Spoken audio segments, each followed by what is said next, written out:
Hi guys, here I've got the RedTiger F7NP. It's a dual camera setup. It's a dash cam, and right now on Amazon it's around $86. So we're gonna be doing an unboxing.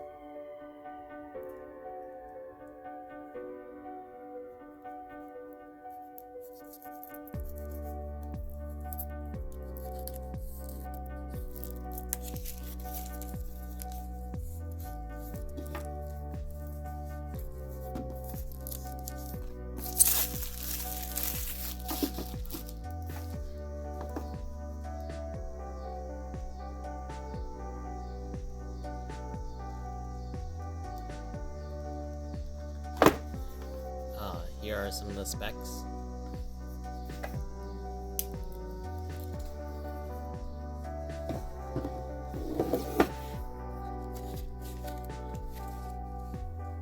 Looks like you get some instructions.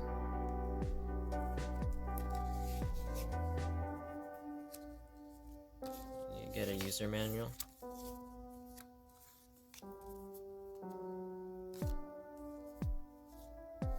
Socials, and then a quick start guide.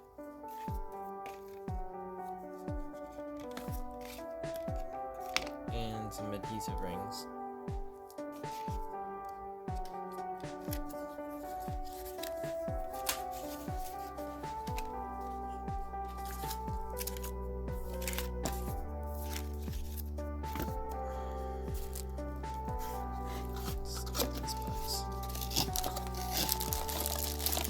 Here's the rear dash cam.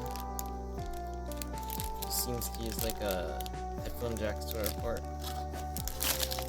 And then the 12-volt car auxiliary port or auxiliary charger or power supply. It's Type C. 5 volts, 2.5 amps for the output. And it also has a USB port that is 5 volts, 2 amps. And then some adhesive clips for the wires. And then a panel clip pry tool.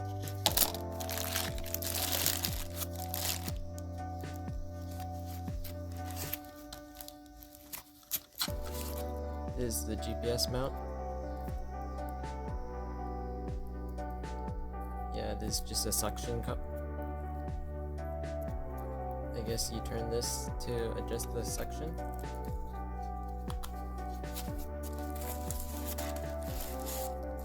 And then here's the dash cam. It is 4K, but if you also want to use the rear dash cam, it's limited to 2K recording, I believe.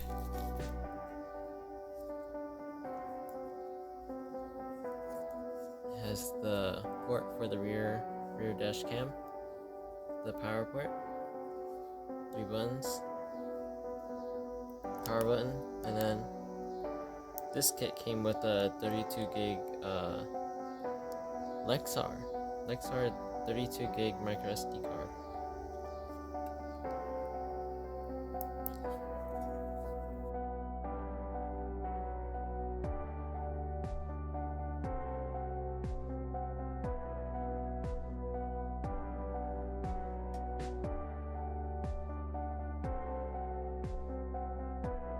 Here, as you can see, I'm using the RedTiger app.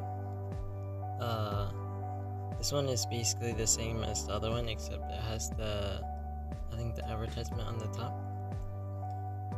It can also automatically connect to the correct Wi-Fi.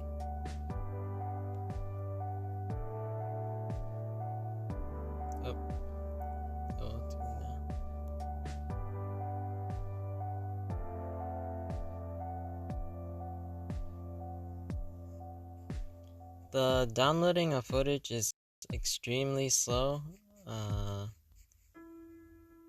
It's sort of disappointing, but I am using the included 32 gig drive, and 32 gig micro SD card, and that might be a little slow. So I will be trying a 256 Samsung one. So you'll be able to see the difference.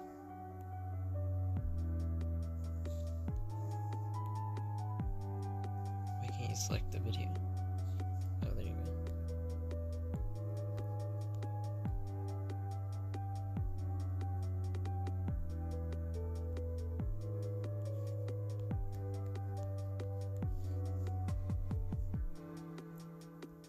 Personally, I'd say 32 gigs is pretty good, but it's always beneficial to always have more.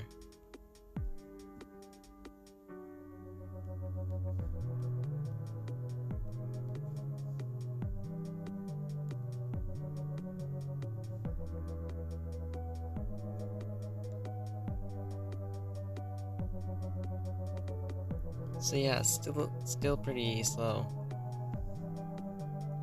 Even though like it has 5 gigahertz Wi-Fi. I'd expect it to be faster even with the slow card, but it is pretty disappointing. Cause the slow card can even do like 20 megabytes read, so it shouldn't be that slow. It's sort of horrendous.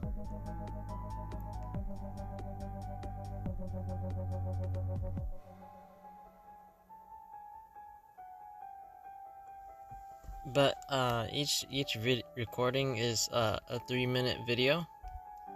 Obviously the front recording is obviously going to be bigger due to it's 4K instead of 1080p like the rear camera is.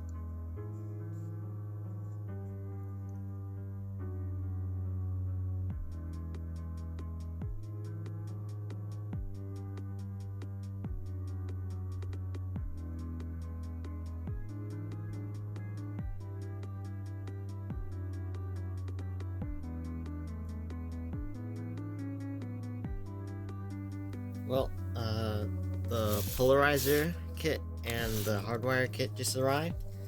The polarizer is actually great because it removes the reflections from the dash cam or the dashboard while recording.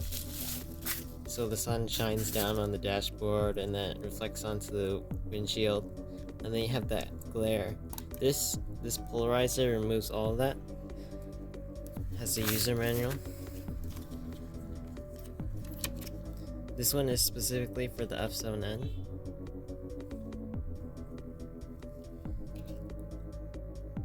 I'm not sure why you need to protect the front lens from the element, but I don't know. It comes with the polishing cloth and then the polarizer itself. When installing this, I think you can turn this to adjust the polarization, or maybe you can. Maybe it's set. So yeah, it comes in a nice case. I think that's really good. And then here's the hardwire kit.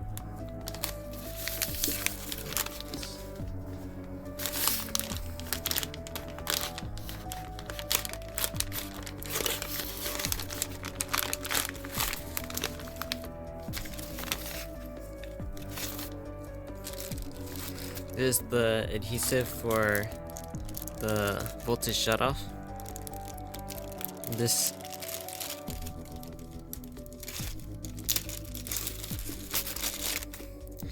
This end goes to the fuse box. You have the fuse taps, two sets, one for the red wire, one set for the red wire, and then one set for the yellow wire. I guess this shows you the voltage. This is the voltage shutoff settings. So it'll shut off at 12.4 volts if you set it to that. 12 volts or 11.6. I think 12 volts is a good middle ground. Leaves you some voltage in case you have a hard time starting your engine. And the fuse taps, they each have 15 amp fuse.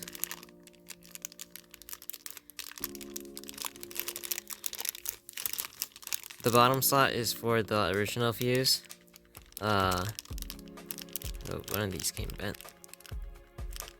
In the back of it. The bottom is for the original fuse.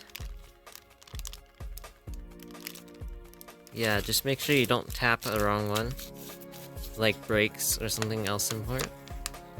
And the manual shows you what's included, the voltage. Yeah, I think their manuals are quite good. Yeah, check your manual for whichever fuse you're tapping. Make sure it's not something important. Here's the ground, that's quite important. Otherwise, it might not work properly or might boot loop the dash cam. Yeah, voltage.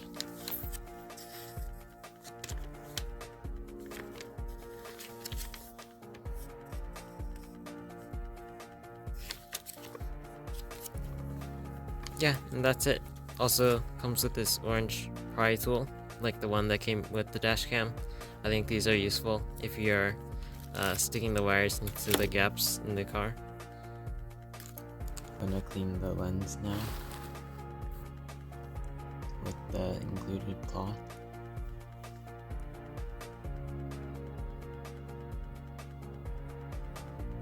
I've actually seen some other dash cams. They have polarizers that are adjustable, but this one is not adjustable. I'm not sure why that is. When you see the results or the difference between with polarizer and without polarizer,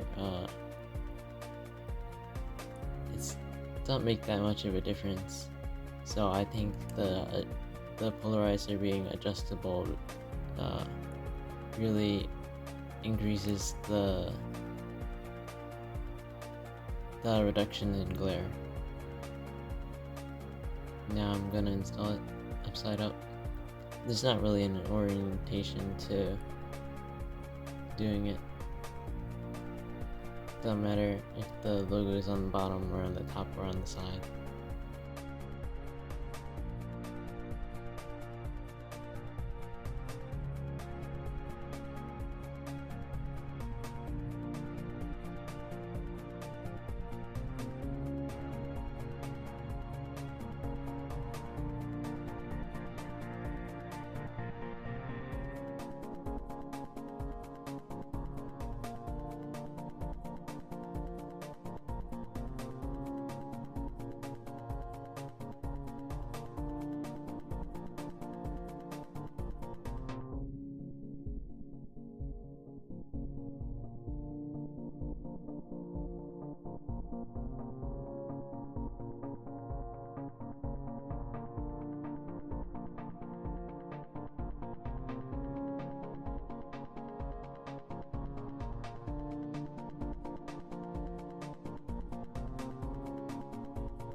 Well, I'm installing the hardwire system, and I think I found the correct fuse tab. I checked the manual, and most of these are quite important and I have a Toyota, so it's like, I think they put fuses in every slot except for these blank ones. So I'm not sure, it's like, I don't know, like some of these features I don't have, like four-wheel drive, rear quarter windows. So I tested a couple of those. I tested the seat heaters, I don't have those. They didn't have power, of course. So actually fell off the cover. It ended up being this empty slot had 12 volts. And then I was thinking maybe I could steal the accessory 12 volts from the cigarette lighters. Okay, let me show you in the manual. Cigarette lighters, power outlets, or this one. This one is probably for the USB.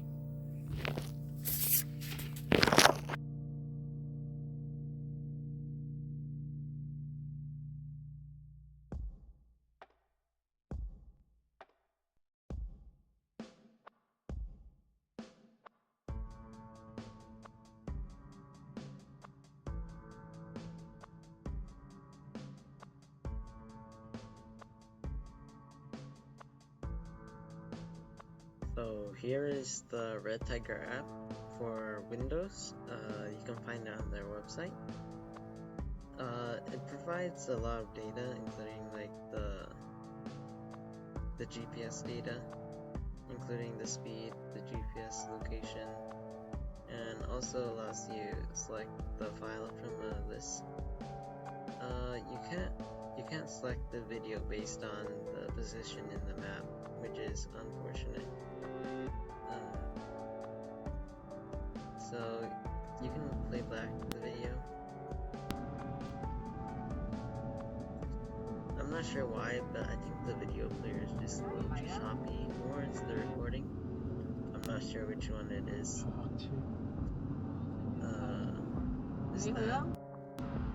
As you can see, the polarizer is installed, but it doesn't seem to be very effective. Might be due to the distance between the lens and the polarizer, as other dashcam companies, they have polarizers that have like a screw mechanism where you can adjust the distance to fine-tune the polarizer.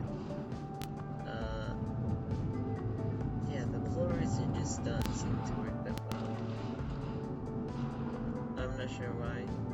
I guess it's just like that. So I don't think I can recommend the polarizer as much.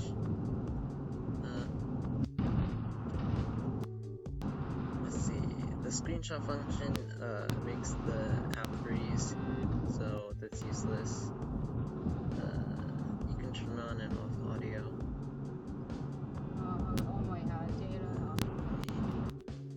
Just mute that real quick. And then zoom. Zoom is just like video zoom. You can just screenshot it.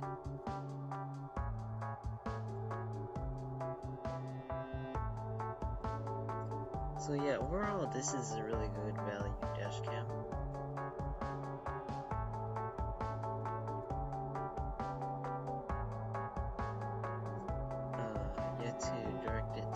You have to open up to your the folder of the dashcam's micro SD card drive, or you can like move it to your computer and then view it. But I found just the easiest way is to just remove the drive. This is on the Samsung Pro Plus 256 gig model. Here's the front and rear folder. When you select a video file, if you go through the app, you have an open folder, and then you open the front video, any of these, then it'll automatically detect the rear camera video folder also, and it'll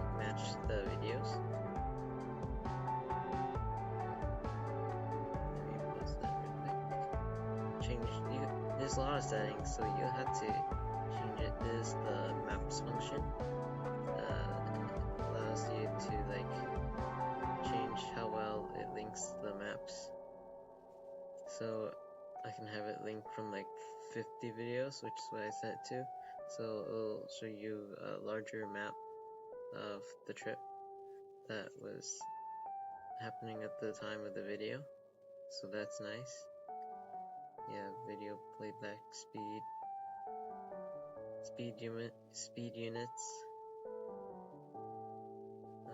Yeah. I have 2-channel Dashcam, so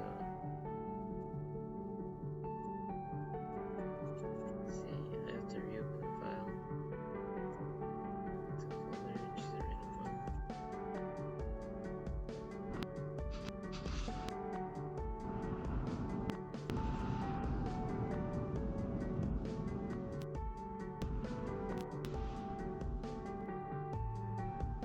Okay, let me try watching the video from another app.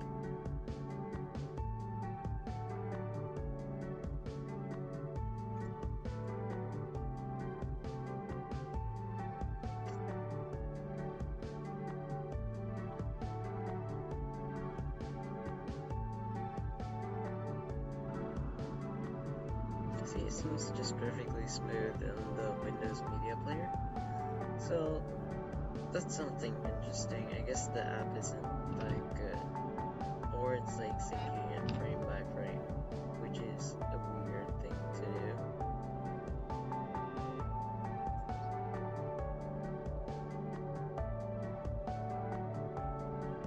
But yeah, it works pretty well. You can see the plates. The rear camera is only 1080p, so you can't expect that much from it. Let's see.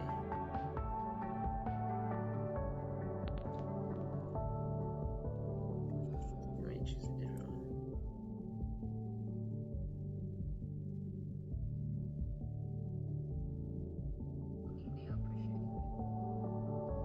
Yeah, this one doesn't look bad. This one is probably going to be more affected by the glare. As you can see, my rear window also had one of those heater lines, or defrost lines. So that is also in front of the camera. I'm not sure if that will affect the camera's focusing, but seems okay.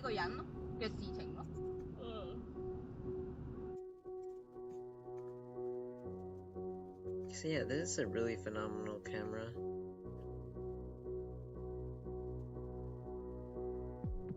As long as you upgrade the micro SD card, of course.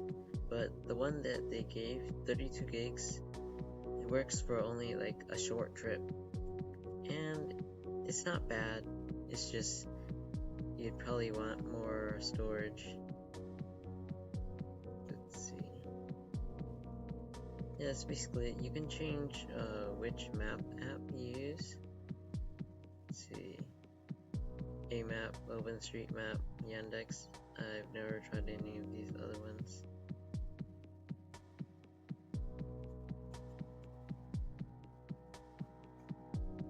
Oh, that's probably Chinese. That's some kind of Chinese map. Oh, dang. Dang. That is nice. Okay, this might be my new go-to, just because of how detailed it is. OpenStreetMap. Let's try Yandex. Is it loading? Didn't even change anything.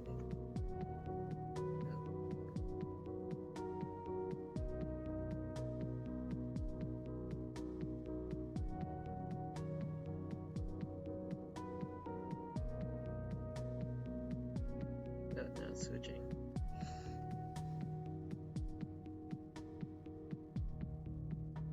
Oh, Yandex is also for a different country's map. So I guess Google's good. It lets you it shows you the special locations. Here, we'll switch. Refresh.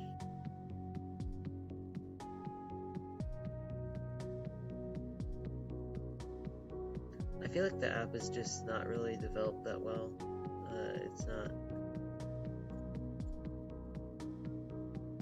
It's not like I don't know, it's not as smooth of a user experience as I'd expect. It makes this app so useless, because the video footage already has the speed measurement, the GPS. I'm not sure why you need these graphs. I don't even know what it means.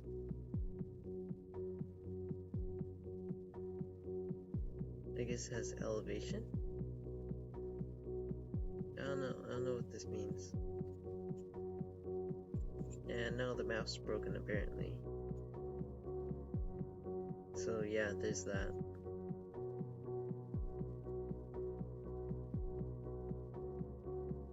But yeah, I'd recommend this micro SD card.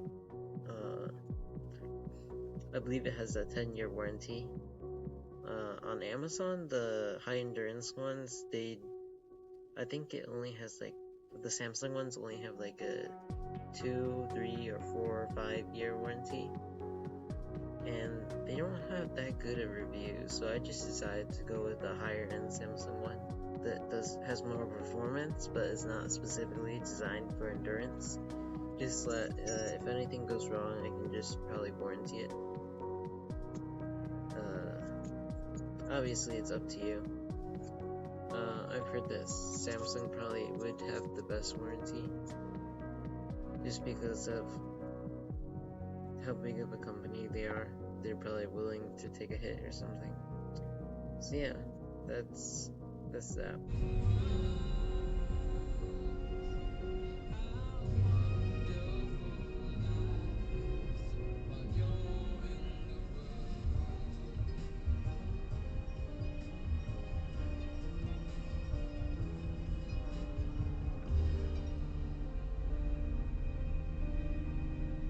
Let 87.7 BTVFM give you a timeless and memorable evening. The songs are legendary, and so are those voices.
Overall, the RedTiger F7NP has been the best budget kit that I could find.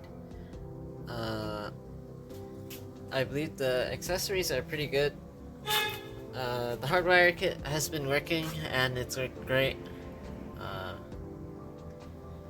let's see. The polarizer is pretty much useless. Uh, I'm not sure if it made it worse or not, but based off the footage, I didn't really see much difference in the quality. Maybe at nighttime it works a little better, I'm not sure. I did include nighttime footage in this video, so you should be able to tell for yourself. I hope that helps you tell for yourself. And then, let's see. I upgraded the microSD card from the original Lexar 32GB to this Samsung Pro Plus 256GB. Now, I'm sure if I plugged it into my computer, it would hit the speeds listed, but inside the Dashcam, I had the Dashcam speed test the card, and it was basically the same speeds as the Lexar one. Yeah, so it comes with this adapter also. I have a different micro SD card in it. I have the Lexar one in it right now, but it comes with the adapter, which is nice if you have like an older computer with an SD card slot. Newer computers, some of them have a micro SD card slot built in, and then if you don't have either of those, then you'd probably need a USB adapter or a USB-C adapter. Let's see.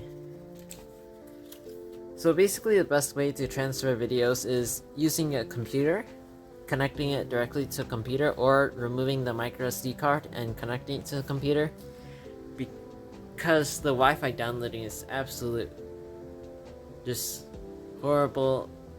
Yeah, just absolutely horrible. The speeds are horrible. It would take a long time to download just a single like 3-minute 4K footage, 4K video. And I think the RedTiger app puts in a weird format. So the dash cam itself has been working great.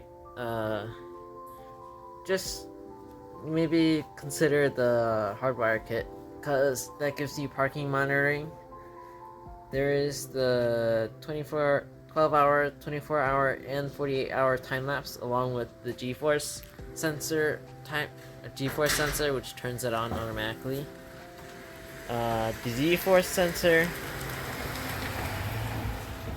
G-force sensor only turns it on like a minute after you get hit. So basically, it has to take its time to boot up.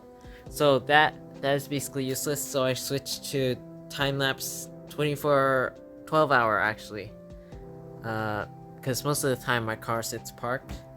And then let's see, the rear camera has been great. Just make sure you don't make the same mistake I did and install it behind one of these heating strips for the rear windshield or rear glass. It has this indicator light to show that's on.